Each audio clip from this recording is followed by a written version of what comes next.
This is a bombshell. It's a new book that is revealing how the Biden administration lied to the American people. That's the only way you can characterize it. They lied to us for years about his condition. And just how big of a role did the legacy media and the people in his circle play in covering it up? A pretty big one. In Jonathan Allen and Amy Parnas' book, Fight, we learned that Biden's aides needed to guide his every move. You all remember the Easter bunny guiding him. That was a staffer dressed up as a bunny. And they went as far as to put fluorescent tape on the stage floor so he knew exactly where to walk. Well, now there's another book, and it claims that staffers even considered getting him a wheelchair. Part of the book says, quote, Biden's physical deterioration had become so severe that there were internal discussions about putting the president in a wheelchair, but they couldn't do so until after the election. So politics over the health of the president. Wow.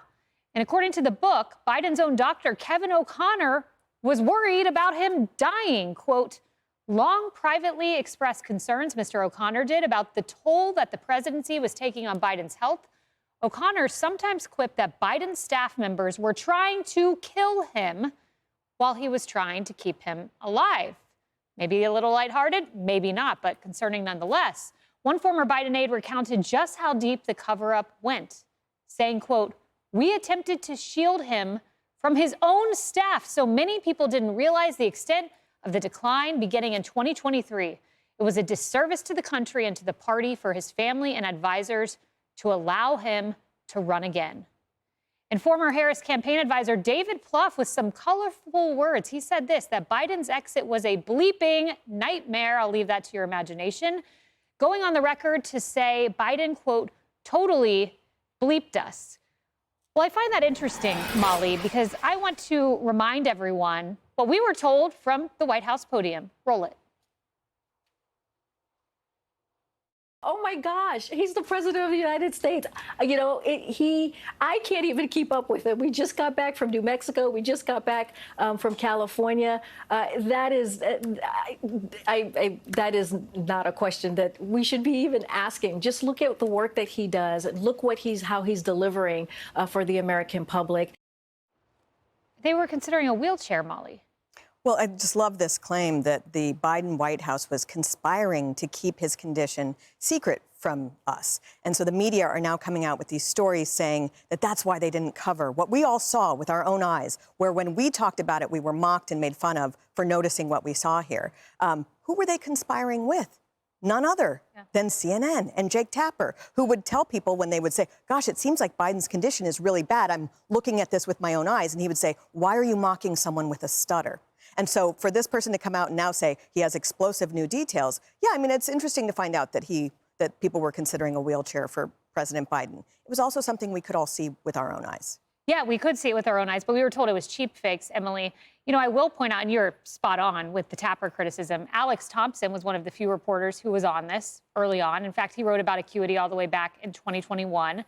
His first piece in Axios when he joined was on the mental acuity of the president. You had about one reporter and a few others, many here at Fox, but beyond Fox, maybe one, who was on this. And yet we all saw it happening before our eyes, and the staff is cocooning him in an elaborate lie. Well, and I'm not going to participate in backpatting for those media representatives that, fine, if he did his job for 1 second. I saw at the White House Correspondents Association dinner where it was such a petri dish of self-congratulations for the tepid covering of it, and then now coming out with these for-profit books on things that not only we already knew, but that you're now profiting twice off of, because they profited the entire time with that collusion and the conspiracy, and they downright harmed reputations. And so often the denigration that occurred of people who dared to question acuity, including this network, and now they want trophies, they want book profits, and they want book signings. So to me, the horror of the wheelchair thing is that the size of the machine of the cover-up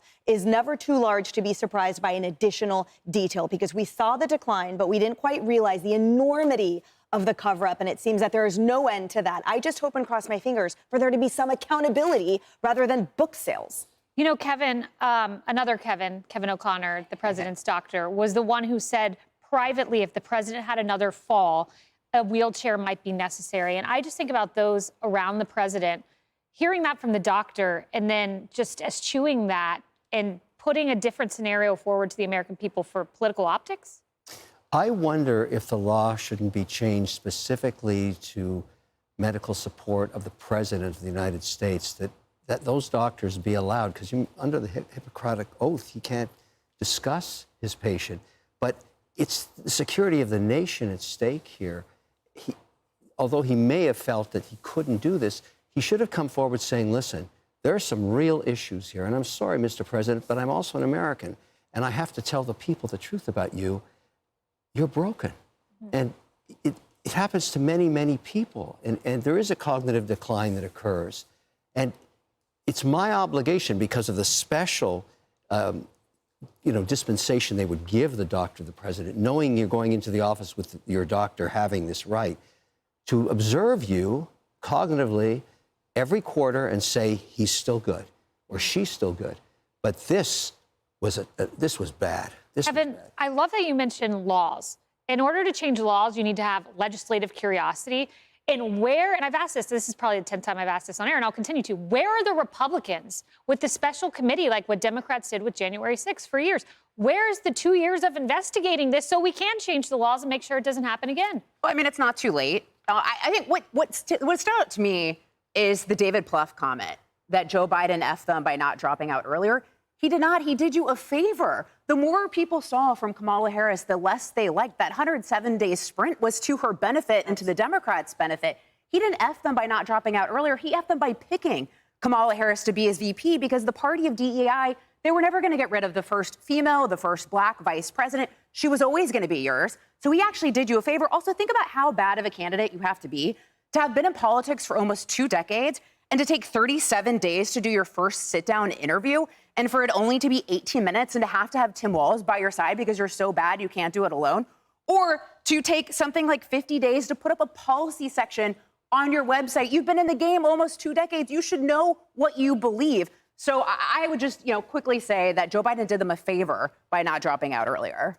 Yes, well, many Democrats do not feel likewise. In fact, they're considering Kamala Harris again for the second go-around. Hey, everyone, I'm Emily Campagno. Catch me and my co-hosts Harris Faulkner and Kaylee McEnany on Outnumbered every weekday at 12 p.m. Eastern, or set your DVR.